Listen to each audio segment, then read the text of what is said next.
Welcome to the Slop Temple. We pray this video helps. You start by confirming hardware.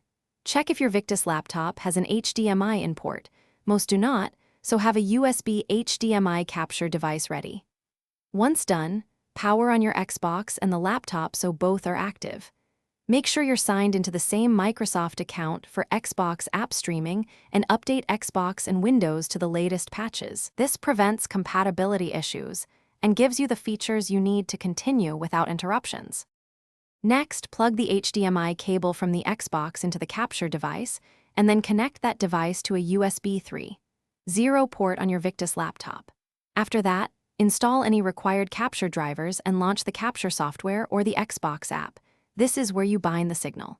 Once the device appears, select it as the video source and set resolution and 60 FPS if supported.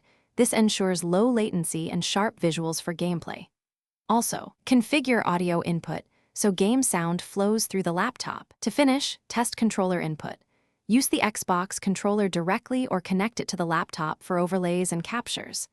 Then tweak audio routing and latency settings in your capture app so voice and game audio sync properly, and set any overlays or recording paths. If you don't see a signal, make sure the HDMI cable is seated, the capture device has power, the USB port is USB 3.0, and drivers are installed. If issues persist, reboot both devices and... Thanks for watching. Consider subscribing if we helped you.